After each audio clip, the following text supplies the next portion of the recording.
রুমিন ফারহানা হলেন বাংলাদেশের একজন রাজনীতিবিদ, আইনজীবী ও সংরক্ষিত নারী আসন 50 থেকে নির্বাচিত জাতীয় সংসদ সদস্য। তিনি জাতীয় সংসদের 50টি সংরক্ষিত নারী আসনের মধ্যে সর্বশেষ 2019 সালে 28 মে সংসদ সদস্য পদে বিনা প্রতিদ্বন্দ্বিতায় নির্বাচিত হন। রুমিন ফারহানা ব্রাহ্মণবাড়িয়া জেলার বিজয়নগর উপজেলার ইসলামপুরে মুসলিম পরিবারে জন্মগ্রহণ করে। তার পিতা অলি আহাদ বাংলাদেশী রাজনীতিবিদ ও স্বাধীনতা পুরস্কার বিজয়ী ভাষা সৈনিক। তার দাদা আব্দুল ওহাব ডিস্ট্রিক্ট রেজিস্ট্রার ছিলেন। রুমিন হলিকোর্স স্কুল থেকে মাধ্যমিক এবং ভিকারুন্নেসা স্কুল অ্যান্ড কলেজ থেকে উচ্চ মাধ্যমিক সম্পন্ন করার পর লন্ডন বিশ্ববিদ্যালয় থেকে আইন বিভাগে স্নাতক সম্পন্ন করেন এবং যুক্তরাষ্ট্রের লিঙ্কনস ইন থেকে ব্যারিস্টার ডিগ্রি অর্জন করেন। রুমিন ফারহানা বিএনপির কেন্দ্রীয় আন্তর্জাতিক বিষয়ক সম্পাদক। ব্যারিস্টার হিসেবে বাংলাদেশের উচ্চ আদালতে আইনি পেশায় কাজ করেন। 28 মে 2019 বাংলাদেশ জাতীয়তাবাদী দল বিএনপি থেকে মনোনয়ন পেয়ে সংরক্ষিত নারী আসন 50 নম্বর আসন থেকে বিনা প্রতিদ্বন্দ্বিতায় প্রথমবারের মতো সংসদ সদস্য নির্বাচিত হন। একাদশ জাতীয় সংসদ নির্বাচনে বিএনপির একমাত্র নারী সদস্য হিসেবে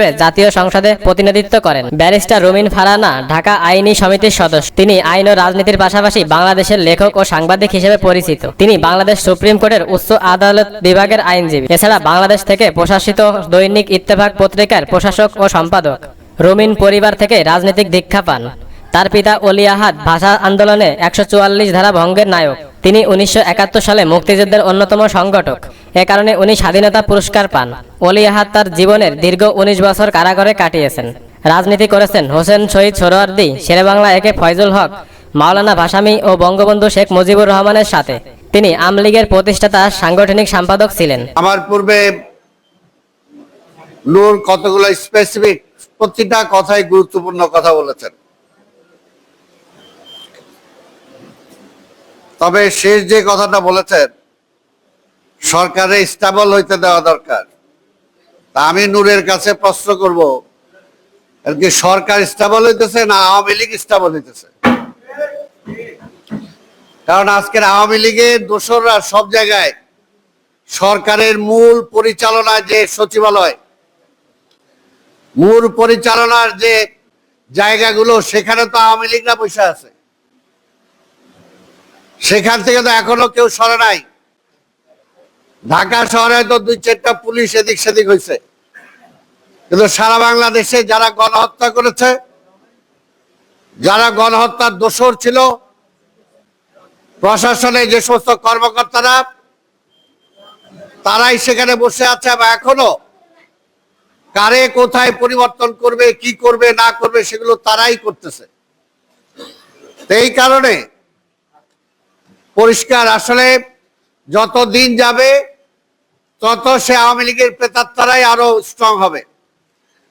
প্রথমেই উচিত ছিল 1 সপ্তাহ 10 দিন 15 দিনের মধ্যে একবারে সব পরিষ্কার করে ফেলা।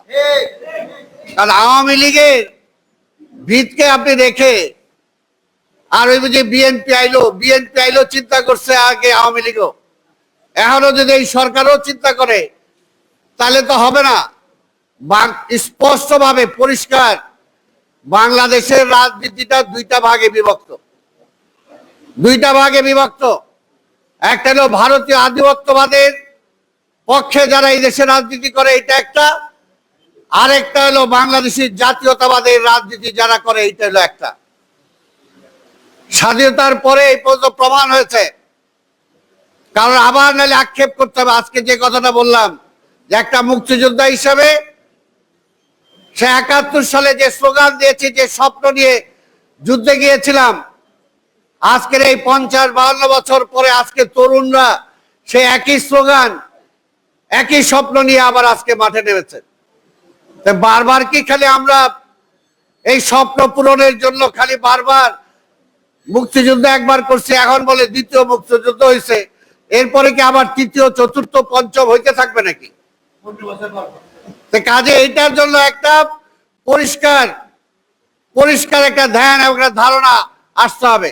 আজকের এই যে পার্বত্য চট্টগ্রামের কথা বলা হলো, আরে পার্বত্য চট্টগ্রাম এখনো যে বাংলাদেশে আছে, সেটার জন্য ক্রেডিট দিতে হলে শহীদ রাষ্ট্রপতি জিয়া রহমানকে দিতে হবে।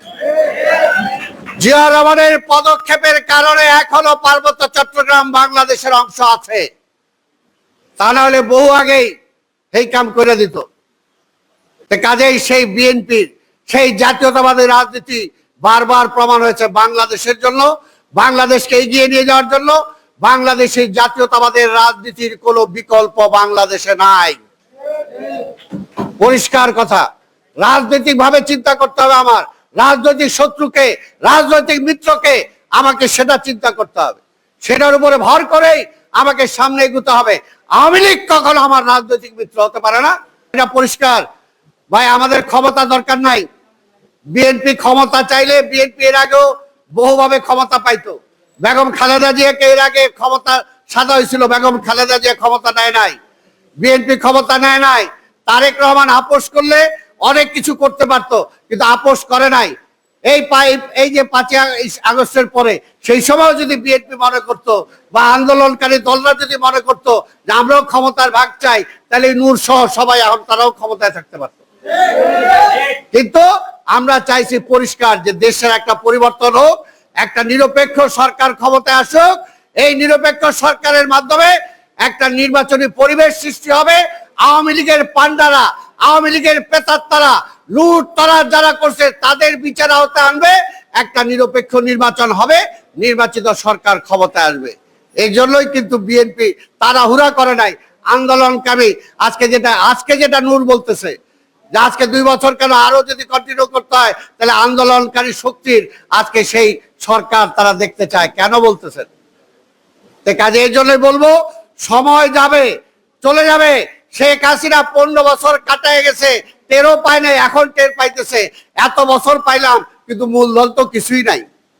হাজার হাজার কোটি টাকা লোপাট করছি, যাওয়ার সময় এক শাড়ি পরে বিদায় নিতে হয়েছে। তো সেই কারণে বলবো, এই দেশটা আমাদের, এই দেশের জন্য আমরা যারা মুক্তিযুদ্ধে অংশগ্রহণ করেছিলাম, আমাদের বাংকারে আমার সাথে আরো অনেকে শহীদ হয়েছে। এইখানে যারা আছি আমরাও তো শহীদ হতে পারতাম। কাজে আমাদের স্বপ্ন একটাই, সেই সময় যে স্বপ্ন দেখছিলাম যে একটি গণতান্ত্রিক একটি বাংলাদেশ আমরা দেখতে চাই, যেখানে অত্যাচার, নিপীড়ন, নির্যাতন থাকবে না, শাসনের নামে শোষণ থাকবে না, এই ধরনের একটা বাংলাদেশ দেখতে চাই। সেই সময় যুদ্ধকালীন সময়ে মাঝে মাঝে বিকেলে বসে ভাবতাম কবে ঢাকা ফিরে যাব, আত্মীয় স্বজনের সাথে দেখা হবে, পল্টন ময়দানে আর জনসভার প্রয়োজন হবে না, ঢাকার রাজপথে আর মিছিলে গুলি চলবে না, আমাদের দেশ আমরাই চালাবো। কিন্তু সেই স্বপ্ন অধরাই রয়ে গেছে, বাস্তবায়িত হয় নাই। কাজে আজকেও বলবো, যে স্বপ্ন নিয়ে আজকে নতুন প্রজন্মের আমার ছাত্র ভাইরা, আমার জনগণ যে অংশগ্রহণ করেছে, সেই স্বপ্ন যাতে ফিকে না হয়ে যায়, এই দায়িত্ব কিন্তু আজকের এই বর্তমান ইন্টেরিয়াম গভর্নমেন্টের দায় কিন্তু আপনার অনেক বেশি, দায়িত্ব অনেক বেশি। কাজেই মনে রাখবেন, আজকে হেলায় সময় নষ্ট করার কোনো সুযোগ নাই। আগে যদি 100 মাইল স্পিডে চলে থাকে সরকার, আপনাকে এখন 200 মাইল স্পিডে চলতে হবে। একটা মুহূর্ত নষ্ট করার সময় নাই এবং সঠিক সিদ্ধান্ত নিতে হবে। আবার একই কথা বলবো, আওয়ামী লীগের কাঁধে ভর করে আপনি কোনো সংস্কার করতে পারবেন না, দেশকে এগিয়ে নিয়ে যেতে পারবেন না, ফ্যাসিবাদের হাত থেকে মুক্ত করতে পারবেন না। আবার ফ্যাসিবাদ এইরকম চাঙ্গা হবে। কাজে তার থেকে মুক্ত হলে প্রথম তার প্রেতাত্মাদেরকে লাঠি দিয়ে, ঝাড়ু দিয়ে বিদায় করেন এবং জাতীয়তাবাদী শক্তির উপরে নির্ভর করেন।